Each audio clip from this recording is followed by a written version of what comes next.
Good evening, ladies and gentlemen. This is Harry Muppet. Welcome back to another Starcraft 2 Daily Masters cast. Going to be checking out an awesome game for you here today. Let's have a look at it. So up the top left side of the map is going to be Mr. HyuN. He is 26 years of age from South Korea, plays for Team Rocat, and his opponent down the bottom right side of the map, who's getting into the gas.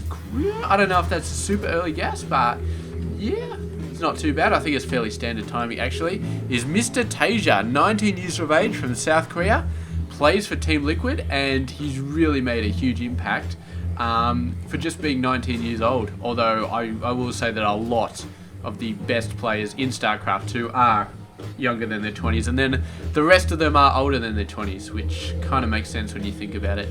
So there we go. Barracks coming down. We've got an expansion coming down. Hatch before pool.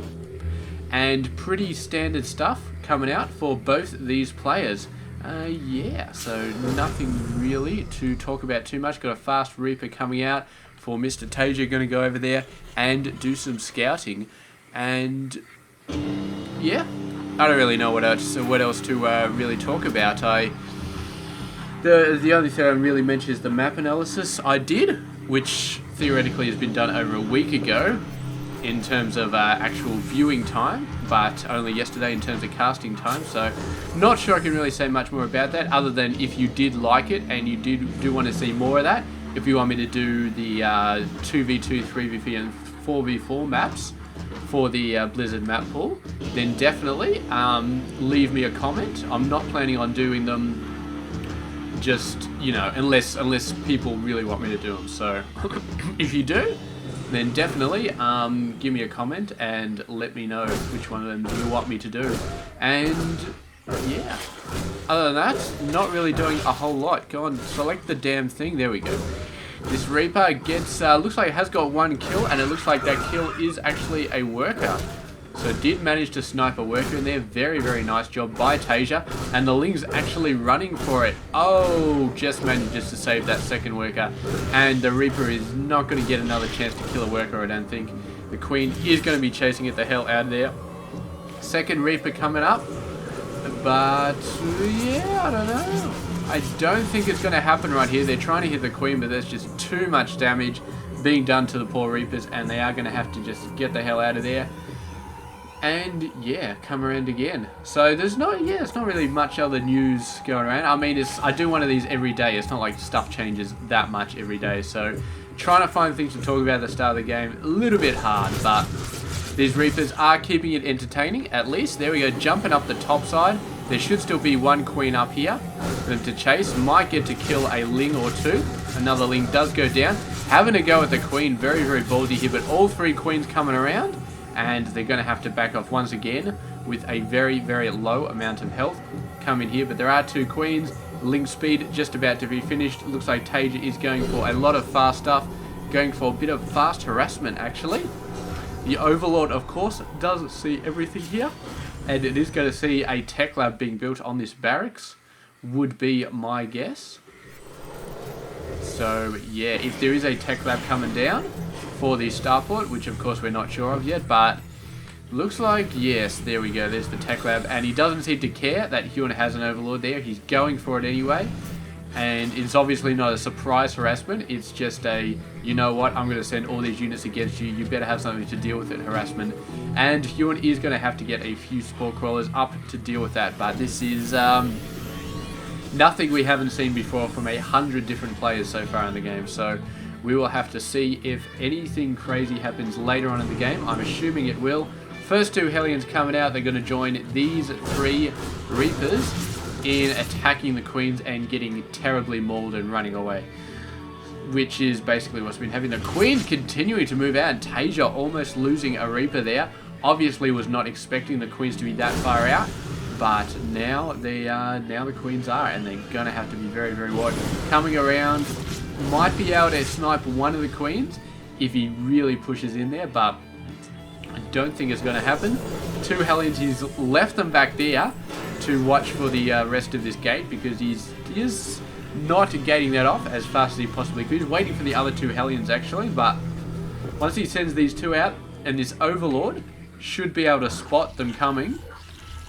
Then those Lings can just run in and do whatever sort of damage they want. But he's actually going to pull everything back. One Reaper down. Where's the other Reaper? It's over here. I thought it had died, but it's just doing a bit of a scout. And the Banshee's starting to come in. There's a whole bunch of Queens. Cloak, not even nearly done. And the Banshee goes down. So quite a serious mistake from Mr. TaeJa early on. Just not paying attention to where his Banshees were. Not paying attention to the Cloak timing. It's fair enough to send a Banshee out that early, but when you see a whole bunch of Queens, you better be prepared to run out early on because, yeah, I mean, you got no Cloak, you got nowhere to hide, so very, very nasty stuff there. And now with these Lings over here, which I'm just waiting to see run at the third base, is basically, yeah, TaeJa's harassment has been knocked back quite severely. He's building 2 barracks, and it looks like he is transitioning into the bio mid-game, which Terran players all know and love. And HyuN at the same time going to be going for his Muta Ling play, starting to get the upgrades going, got a very, very decent amount of workers. Nothing crazy has happened in this game so far, with the possible exception of that Banshee just being torn apart by Queens, which you usually don't see, but yeah, that's fine. And this Overlord is going to be there for quite a while, because the only way TaeJa can get rid of that is by scanning or by getting an air unit. Although he will actually have medevacs coming out fairly soon, so one of those guys should be able to do something here. Creep spread is starting to look very nice. Overlords, of course, accentuating that as well. And Overseers as well, and just knocking down absolutely everything. The Spire is still coming out. That thing takes freaking forever to build. But here we go. A lot of Hellions, a lot of Reapers coming over here, looking to do a last hurrah to see if they can make something happen. They're going to be extremely good at destroying creep, and here we go. HyuN taking advantage of the situation, and it's going to have to be some snappy micro to keep those Marines alive, which of course there is.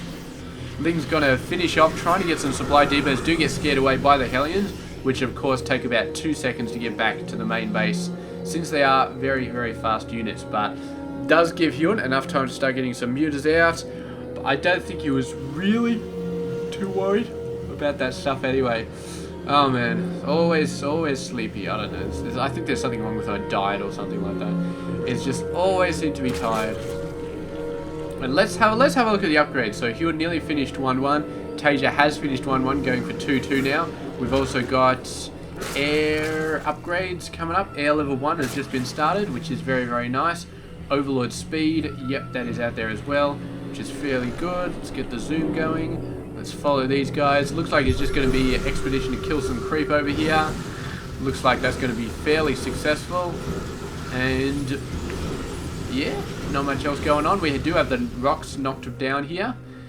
And yeah, not a lot. So he's going to have to find another way around. Perhaps moving up the left side. But HyuN is definitely aware of that. And he's actually got a 4th base coming up here. So he's assuming that TaeJa knows about that 4th base, which in fact he does. So yeah, he's going to be mobilizing his forces to defend that. And we've got a nice force over there. There's the scan going down. TaeJa knows where HyuN's army is, and HyuN knows that TaeJa knows where HyuN's army is. So HyuN is just going to sit there, and TaeJa just got to fall back, because he does not want to run into that mess right there. So he's just going to back off. He sees exactly how many forces there are. Going to get a ton more barracks, a ton more workers. 77 over 65. He's looking very, very good. I mean, you don't need too many more workers than that. 65 is a very decent number to have. And he just needs to get those barracks up so he can get the insane amount of Marines that he really needs to, like 10 plus Marines at a time. Definitely a requirement. We've actually got a 5th base. Well, this was already been here. This has been here for quite a while. So HyuN going for an insane amount of expansions.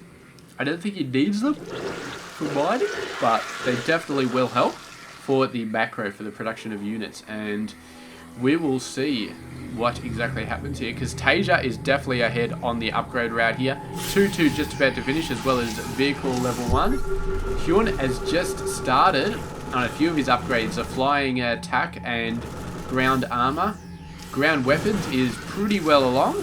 Here we go. The Widow Mine's starting to get down there, and it's going to be very, very typical TvZ going on right here. A lot of Banelings coming in. If we can get a good Widow Mine hit off them, That will be sensational.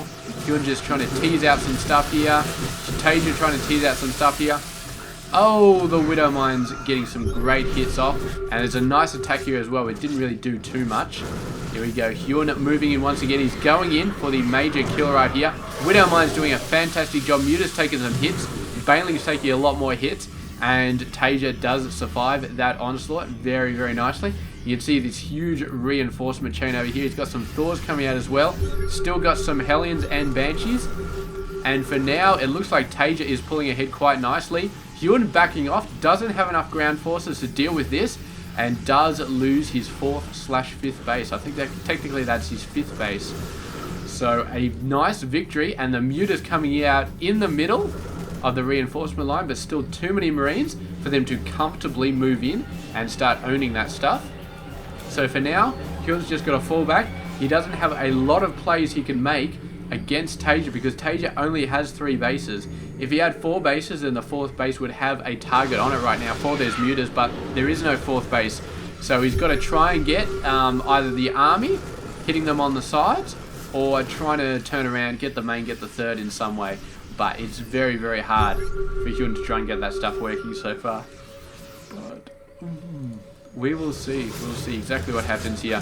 Moving in, TaeJa being very, very aggressive, but HyuN has had time to build up his forces once again, and the Baneling is going to be just outside scan range, building up 17 more Banelings. So HyuN definitely has enough Banelings, I feel like. Just needs to make sure he can get him into position right now. It's going to be a great play from here because, of course, he can just flank so hard off this top ramp if they move down. There we go. The first wave of Banelings coming in. Actually do get quite a lot of damage considering how much ground they had to cover. I thought TaeJa might shut them down a little bit beforehand, but there we go. Another group of Marines going to get shut down.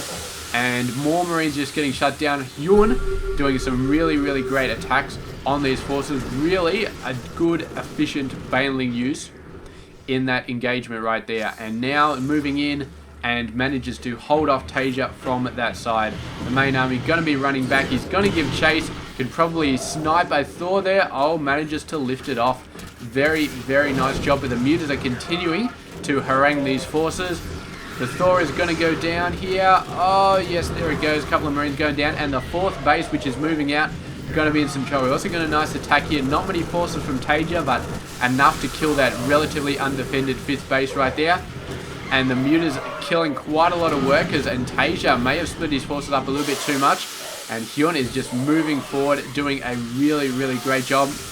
Overwhelming all this stuff. A lot of workers going down. The 3rd base is going down. And TaeJa is absolutely crippled right here. He really needed these extra forces down there. He really just needed a little bit more macro. But HyuN, with the early 5th base, I think just absolutely outdid himself as far as having the forces necessarily to get the job done. And just sweeping down the right-hand side. Did such a beautiful job. And the fact that there were forces out here of TaeJa that weren't available to sort of drive away the main attack really, really did cost him quite a bit. So he's trying to macro his way back in the game, but I really don't think it's going to happen. I think HyuN has got this one. He just needs to finish it off right here, and I'm quite sure he's going to be doing that in the next minute or so. So this base is going to be wide open. There's a small group of forces here, which TaeJa will try and hold off as best he can, but I mean, HyuN defeated a force 3 times this size scant minutes ago, and he is almost fully maxed out once again. So I think he's going to easily just completely overrun these guys. So yeah, there we go. Moving on in, and TaeJa is going to be only minutes away from giving the GG right there. Mutas are taking a fairly decent amount of damage. A decent Widowmine hit on them, and the Thor went nuts as well. But in the end, it just was not enough. There's far too many Mutalisks on the map, and more than enough to keep the Lings in there to do the extra damage they need to do. The Planetary, unfortunately, will get destroyed. Nothing that TaeJa can send at these forces is going to knock those Mutas away. He is building 11 Marines at once, which is quite phenomenal given how badly his macro was mauled very recently. But yeah, that could have been nasty right there if the Mutas had all gone down. But that's one thing that you never want to do in Mutaling, is lose your Mutas. Lings, fine, they all die, it's all good. But if you lose your mutas, then you're in a horrible, horrible, horrible position. But HyuN has done a great job at keeping his mutas alive. He's getting level 3 attack on them. He's getting a whole bunch of link upgrades as well. 3-3 and the Zergling attack speed. Ah, excuse me. Still just, oh, so sleepy.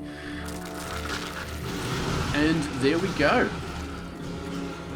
Muta's gonna knock down these rocks. Gonna just have another avenue to go in there and start wrecking TaeJa's world. TaeJa consistently trying to build up forces. He has knocked up a fair amount of workers, which is not bad, but I think it's basically just HyuN has just been making sure he gets everything necessary before he goes in there and starts rocking it. And we have to remember that because TaeJa has so many less workers, that this number 107 is actually a lot stronger than it actually looks. So there we go. Moving in, scaring away this base once again. The Banelings will probably not be able to finish off this force. I don't think so. But the Muta's able to take out the command center, or at least knock it back. And TaeJa does give the GG. So he could only lose this position so many times before he started getting to the point where he just could not afford to support his army anymore. And I guess that was just the last straw. The Mutas are coming in, and basically he just had nothing left. So he gave the GG. Expecting that GG for the past 5 minutes, but TaeJa did hold on for as long as he could. And in the end, HyuN was just victorious. And I mean, really fast 5 bases. One of the fastest 5 bases I've ever seen from any player, really. I mean, you always see fast 3 bases and occasionally fast 4, but HyuN just went out with that 5th base a lot earlier than I would have expected, and really gave him just an incredible amount of macro and micro. And that's it. Great game from Mr. HyuN, and thank you very much for watching. I will catch you guys tomorrow with another one. Stay tuned for that.